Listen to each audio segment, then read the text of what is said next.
आज हम लोग सीखेंगे संख्याएं क्या होती है और संख्याएं कितने प्रकार की होती हैं, कौन कौन सी संख्याएं होती हैं। तो समझते हैं, इसमें कंटिन्यू करते हैं। और एक चीज ध्यान रखिएगा, अगर ये संख्याएं क्लियर हो जाएंगी तो कम से कम 3 से 4 क्वेश्चन आपके आसानी से क्लियर हो जाएंगे। इन संख्याओं से कम 3 से 4 क्वेश्चन बनते हैं। कंटिन्यू करते हैं। टाइप्स ऑफ नंबर, संख्याओं के प्रकार। तो पहली संख्या इसमें नेचुरल नंबर, प्राकृतिक संख्याएं। ध्यान रखिएगा, प्राकृतिक संख्याएं जिनका हम भौतिक रूप से हमेशा गणित में यूज करते रहते हैं। प्राकृतिक संख्याएं जिनका हम गणित में प्रयोग करते हैं, सभी संख्याएं प्राकृतिक संख्याएं हैं। ध्यान रखिएगा, प्राकृतिक संख्याओं में जीरो नहीं आता है। प्राकृतिक संख्याएं 1 से लेकर के अनंत तक होती हैं। तो प्राकृतिक संख्याओं में जीरो नहीं आता है। प्राकृतिक संख्याएं 1 से लेकर के अनंत तक होती हैं। अगली संख्या है पूर्ण संख्या। तो प्राकृतिक संख्याओं में जीरो नहीं आता है। जीरो कहाँ आएगा? पूर्ण संख्या में। तो ध्यान रखिएगा, जीरो और प्राकृतिक संख्याओं को मिलाकर पूर्ण संख्याएं बनती हैं। तो ये हो जाएगा 0 प्लस प्राकृतिक संख्या बराबर पूर्ण संख्या। प्राकृतिक संख्याओं में जीरो मिला दिया जाएगा तो पूर्ण संख्याएं हो जाएंगी। पूर्ण संख्याएं 0 से लेकर के अनंत तक होती हैं। पूर्णांक, प्राकृतिक संख्याओं, शून्य और प्राकृतिक संख्याओं के ऋणात्मक मान के समूह को पूर्णांक कहते हैं। ध्यान रखिएगा, पूर्णांक में धनात्मक और ऋणात्मक दोनों संख्याएं होती हैं।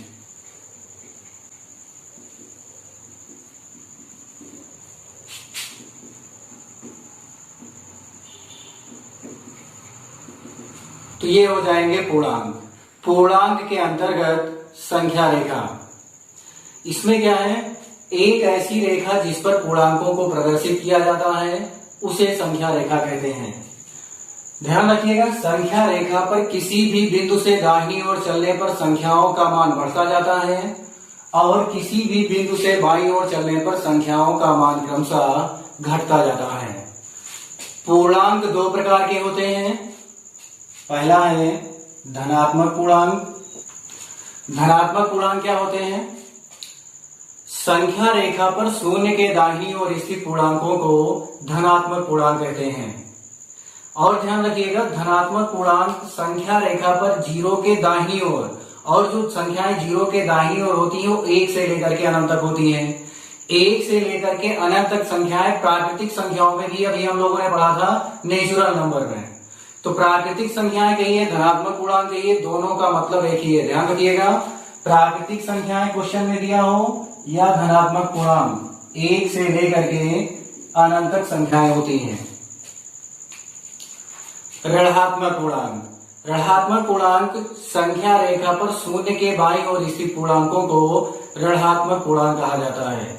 जैसे -1, -2, -3, -4।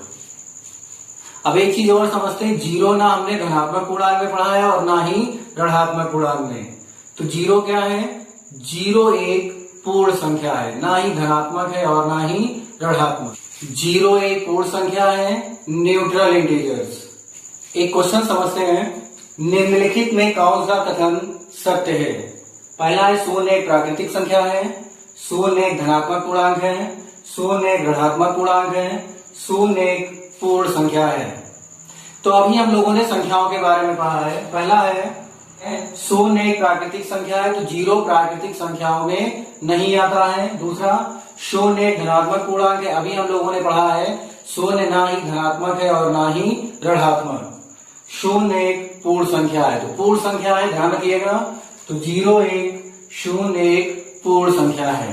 सम संख्याएं, इवन नंबर्स। जो संख्याएं 2 से विभाजित हो जाती हैं सम संख्या कहलाती हैं। जैसे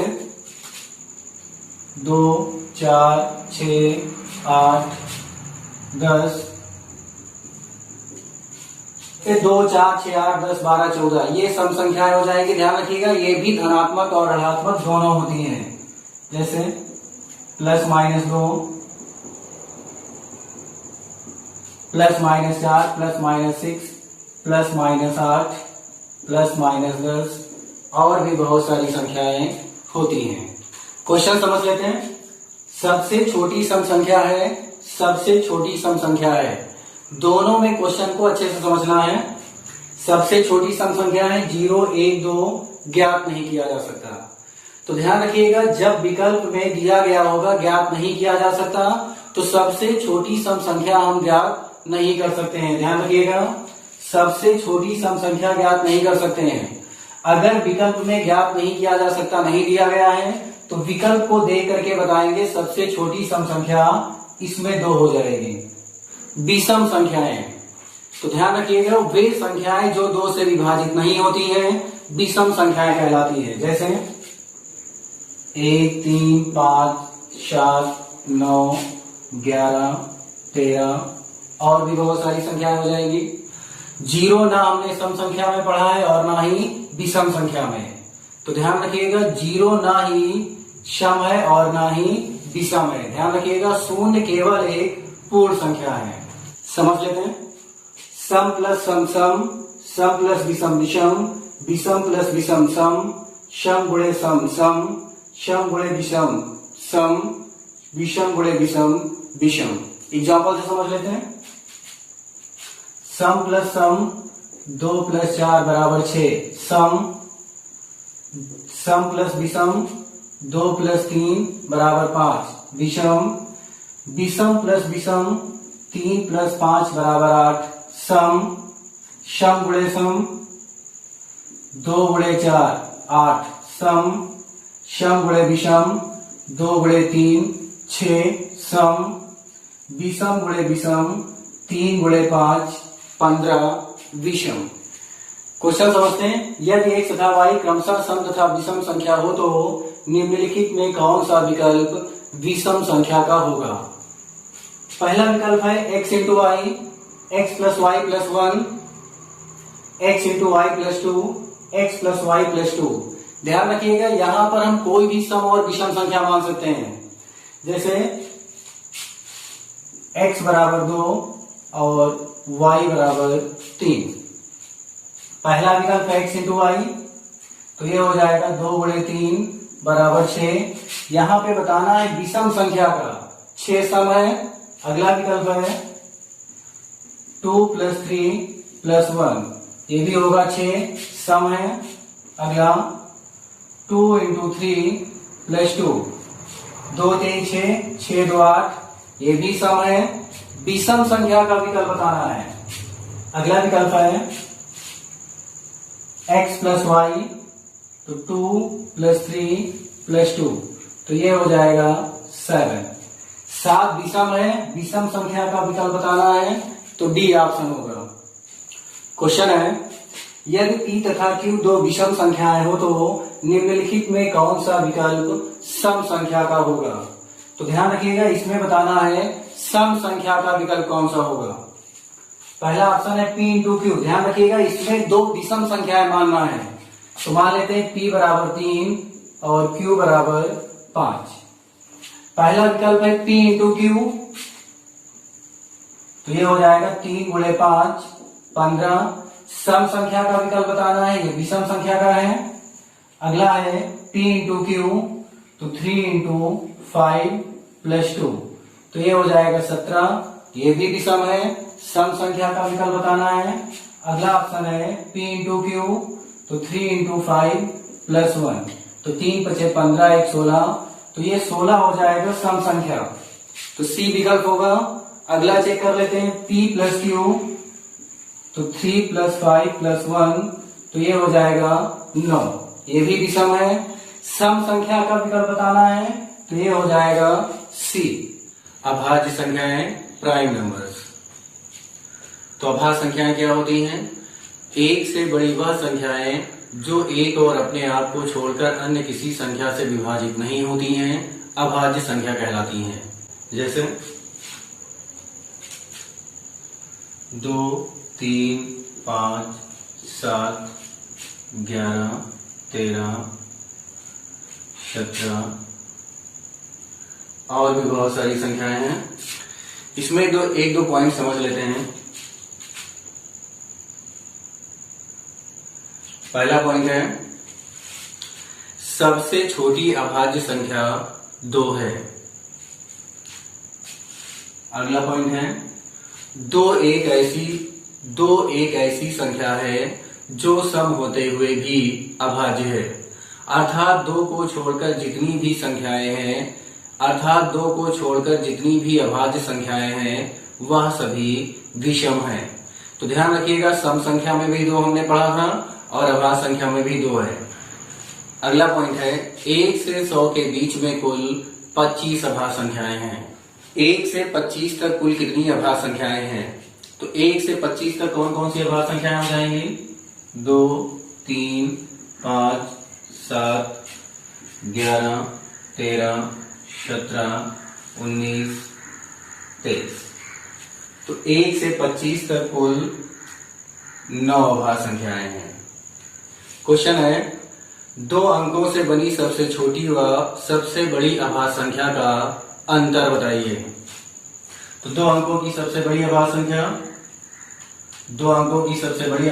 97, सबसे छोटी अभाज्य संख्या 11 और इन दोनों का डिफरेंस हो जाएगा 86। भाज्य संख्या 1 से बड़ी वह संख्याएं जो अभाज्य नहीं है भाज्य संख्या कहलाती हैं। जैसे 4, 6, 8, 9, 10, 12, 14, 15। ध्यान रखिएगा, जो संख्या किसी भी अन्य संख्या से विभाजित हो जाती है वो सभी भाज्य संख्याएं हैं। भाज्य संख्याओं में सम और विषम दोनों संख्याएं होंगी। सहभाज्य संख्याएं 2 संख्याओं का ऐसा जोड़ा जिनका एक के अलावा अन्य कोई उभयनिष्ठ विभाजक न हो उन्हें सहभाज्य संख्या कहते हैं। ध्यान रखिएगा, 2 संख्याओं का जोड़ा जिनको एक को छोड़कर कोई दूसरी संख्या एक साथ विभाजित ना कर सके उन्हें सहभाज्य संख्या कहते हैं। 4, 9, 7, 15, 9, 25, 16 और 35। अब कोई भी ऐसी संख्या नहीं है जो एक साथ इन दोनों संख्याओं को विभाजित कर दे। अब 2 संख्याएं कहां पर दोनों संख्याएं आपस में सहभाज्य हो सकती हैं। पहला पॉइंट है, ध्यान रखिएगा, 2 अभाज्य संख्याएं आपस में सहभाज्य होती हैं। अगर 2 अभाज्य संख्याएं एक साथ आ जाएंगी, जैसे 17 और 19, 2 अभाज्य संख्याएं एक साथ हैं तो यह संख्याएं सहभाज्य होंगी। और कोई भी संख्या ले लेते हैं 29 और 41। तो 2 अभाज्य संख्याएं एक साथ हैं तो सहभाज्य संख्याएं होती हैं। अगला, कोई भी 2 क्रमागत संख्याएं एक साथ हैं तो वह संख्याएं आपस में सहभाज्य होती हैं। जैसे कोई भी 2 संख्याएं एक साथ हैं, जैसे क्रम से आने वाली संख्याएं 10 और 11 क्रमागत संख्याएं हैं, सहभाज्य संख्याएं होंगी। इसी तरीके से 25 और 26 क्रमागत संख्याएं हैं, सहभाज्य संख्याएं होंगी। क्वेश्चन समझ लेते हैं। निम्नलिखित विकल्पों में से कौन सा विकल्प सहभाज्य है? जैसे 9 और 42, इसमें सहभाज्य विकल्प बताना है। पहला है 9 और 42, ये दोनों संख्याएं 3 से विभाजित हो जाएंगी, यह विकल्प सहभाज्य नहीं होगा। 18 और 27, ये दोनों संख्याएं 3 से विभाजित हैं। 25 और 36, ये दोनों संख्याएं किसी एक संख्या से विभाजित नहीं है, तो ये विकल्प होगा सहभाज्य। 21 और 48, ये दोनों संख्याएं 3 से विभाजित हैं, यह विकल्प भी सहभाज्य नहीं होगा। अगला क्वेश्चन है, निम्नलिखित विकल्पों में से कौन सा विकल्प सहअभाज्य नहीं है? क्वेश्चन है 25 और 26। ध्यान रखिएगा, इसमें बताना है कौन सा विकल्प सहअभाज्य नहीं है। 25, 26 दोनों क्रमागत संख्याएं हैं, यह विकल्प सहअभाज्य होगा। 39, 63, ये दोनों संख्याएं 3 से विभाजित हैं, तो यह विकल्प सहअभाज्य नहीं होगा। 31, 39, 31 एक अभाज्य संख्या है तो विकल्प सहअभाज्य होगा। 49 और 97, 97 एक अभाज्य संख्या है तो यह विकल्प सहअभाज्य होगा। परिमेय संख्या, रेशनल नंबर समझ लेते हैं। परिमेय संख्या क्या होती है? ऐसी संख्याएं जिन्हें x अपान y के रूप में प्रदर्शित किया जा सकता है, पहली कंडीशन है। दूसरी कंडीशन है जहां पर x और y दोनों पूर्णांक हों, x और y दोनों पूर्णांक हो, ये दूसरी कंडीशन होगी। और तीसरी कंडीशन है y का मान 0 ना हो, तीसरी कंडीशन। तो जहां पर ये तीनों कंडीशन एक साथ लग जाएंगी तो संख्या परिमेय संख्या हो जाएगी। पहली कंडीशन है x अपान y के रूप में लिखा जा सकता है, दूसरी कंडीशन है x और y दोनों पूर्णांक हो, और तीसरी कंडीशन है y का मान शून्य ना हो। जैसे एग्जांपल से समझ लेते हैं। जैसे मान लीजिए लिखा है 7/9, 7/9 यह एक परिमेय संख्या होगी। दोनों संख्याएं x अपान y के रूप में है, x और y दोनों पूर्णांक है और y का मान शून्य नहीं है, तो ये परिमेय संख्या हो जाएगी। जैसे मान लीजिए लिखा है 0/9, तो 0/9 ये भी एक परिमेय संख्या है। x का मान 0 है लेकिन y का मान 0 नहीं है, y का मान 0 ना हो, संख्या परिमेय संख्या है। अगर मान लीजिए यही लिखा है 9/0, तो 9/0 ये संख्या परिमेय नहीं होगी क्योंकि यहाँ पर y का मान शून्य है। ध्यान रखिएगा, y का मान शून्य ना हो, x का मान शून्य हो या ना हो, तो संख्या परिमेय संख्या हो जाएगी। अब यहाँ पे y का मान 0 है तो ये संख्या परिमेय संख्या नहीं होगी। अभी तक जितनी भी संख्याएं हम लोगों ने पढ़ा है सभी संख्याएं परिमेय संख्याएं हैं। जैसे लिखा है केवल 7, तो ध्यान रखिएगा ये भी एक परिमेय संख्या है। क्यों? क्योंकि जब किसी संख्या के हर में कुछ नहीं लिखा होता है तो हम उसमें 1 मानते हैं, तो ये भी संख्या परिमेय होगी। अगर मान लीजिए लिखा है -3, तो इसे हम लिख सकते हैं -3/1, ये भी संख्या परिमेय होगी। और एक चीज ध्यान रखिएगा, अगर मान लीजिए लिखा है केवल 0, तो भी संख्या परिमेय होगी। क्यों? क्योंकि इसके हर में 1 लिखकर x अपान y के रूप में प्रदर्शित किया जा सकता है। तो अभी तक जितनी भी संख्याएं हम लोगों ने पढ़ा है सभी संख्याएं परिमेय संख्याएं हैं। अपरिमेय संख्या, तो ध्यान रखिएगा वे संख्याएं जो परिमेय नहीं होती हैं अपरिमेय संख्या कहलाती हैं। जैसे √2, √3, √5, √6, ये सभी संख्याएं अपरिमेय संख्याएं हैं। वास्तविक संख्याएं रियल नंबर्स, तो वास्तविक संख्याएं क्या होती है? ध्यान रखिएगा वे सभी संख्याएं जिनका हम गणित में प्रयोग करते हैं सभी संख्याएं वास्तविक संख्याएं कहलाती हैं। अवास्तविक संख्या या काल्पनिक संख्या, वे संख्याएं जिनकी सिर्फ कल्पना की गई है परंतु ये संख्याएं गणित में संभव नहीं होती है, उन्हें अवास्तविक संख्या या काल्पनिक संख्या कहते हैं। जैसे -√2, -√3, -√5, -√6, तो ये संख्याएं इमेजिनरी नंबर्स होंगी या फिर काल्पनिक संख्याएं। निम्न में कौन सी संख्या अवास्तविक संख्या है? 0, -1, √2, -√2। तो ध्यान रखिएगा अवास्तविक संख्या रूट के अंदर कोई माइनस वाली संख्या है तो अवास्तविक संख्या होगी। कैसे पहचानेंगे कि कौन सी संख्याएं वास्तविक हैं और कौन सी संख्याएं अवास्तविक हैं? तो ध्यान रखिएगा जब करली में कोई सम संख्या होगी तो अवास्तविक और करली में कोई विषम संख्या होगी तो वास्तविक संख्या होगी। क्वेश्चन है निम्नलिखित में कौन सी संख्या अवास्तविक संख्या है? ध्यान रखिएगा करली में कोई सम संख्या है तो अवास्तविक, करली में कोई विषम संख्या है तो वास्तविक संख्या होगी। जब करली में कोई सम संख्या होगी तो 1 और 3 में सम संख्या है तो 1 और 3 अवास्तविक संख्या हो जाएगी। परिमेय प्लस अपरिमेय अपरिमेय, परिमेय गुणे अपरिमेय अपरिमेय, परिमेय प्लस परिमेय परिमेय, परिमेय गुणे परिमेय परिमेय। एग्जाम्पल ले लेते हैं इसका।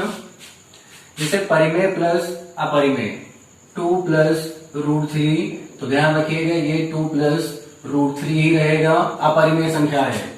परिमेय गुणे परिमेय जैसे 2 × √3, तो ये 2√3 ही रहेगा, 2√3 ये भी एक अपरिमेय संख्या है। परिमेय प्लस परिमेय, कोई भी परिमेय संख्या ले लेते हैं। 2 + 3 ये होगा 5, ये भी परिमेय है। परिमेय गुणे परिमेय 2 × 3, तो ये होगा 6, ये भी परिमेय संख्या हो जाएगी। समझते हैं अपरिमेय प्लस अपरिमेय, परिमेय अपरिमेय। तो ध्यान रखिएगा अपरिमेय अपरिमेय कभी परिमेय होगा और कभी अपरिमेय होगा। जैसे √2 प्लस माइनस √2, तो ये हो जाएगा √2 माइनस √2, तो ये होगा 0। 0 क्या है? परिमेय है। तो ध्यान रखिएगा, कभी परिमेय होगा कभी अपरिमेय होगा। जैसे √2 प्लस √2, √2 प्लस √2, तो ये हो जाएगा 2√2। 2√2 अपरिमेय संख्या हो जाएगी। तो कभी परिमेय होगा और कभी अपरिमेय होगा। अपरिमेय गुणे अपरिमेय, ये भी कभी परिमेय होगा और कभी अपरिमेय होगा। जैसे √2 इंटू √8, तो ये हो जाएगा √16 और 16 का वर्गमूल होगा 4। तो ये होगा परिमेय और कभी अपरिमेय होगा। जैसे √2 इंटू √3, तो ये हो जाएगा √6। √6 अपरिमेय संख्या हो जाएगी। क्वेश्चन समझते हैं। निम्न में कौन सा विकल्प सत्य है? शून्य एक सम संख्या है। तो ध्यान रखिएगा, इसके पहले हम लोगों ने पढ़ा है शून्य ना ही सम है और ना ही विषम है। तो ये विकल्प होगा असत्य, ये गलत विकल्प होगा। शून्य ना ही धनात्मक है और ना ही ऋणात्मक है। शून्य पूर्ण संख्या नहीं है, जबकि शून्य एक पूर्ण संख्या है। शून्य प्राकृतिक संख्या नहीं है, तो 0 प्राकृतिक संख्याओं में नहीं आता है, तो ये विकल्प सही होगा। अगला क्वेश्चन है, निम्न में कौन सा विकल्प असत्य है? इसमें गलत विकल्प बताना है। जैसे शून्य ना ही सम है और ना ही विषम है, तो इसके पहले हम लोगों ने पढ़ा है कि 0 ना ही सम है और ना ही विषम है, तो ये सत्य है। शून्य प्राकृतिक संख्या नहीं है, तो 0 प्राकृतिक संख्याओं में नहीं आता है, ये भी सत्य है। शून्य पूर्ण संख्या नहीं है, जबकि शून्य एक पूर्ण संख्या है। इसमें शून्य धनात्मक पूर्णांक नहीं है, शून्य ना ही धनात्मक है और ना ही ऋणात्मक, तो इसमें हो जाएगा विकल्प शून्य पूर्ण संख्या नहीं है।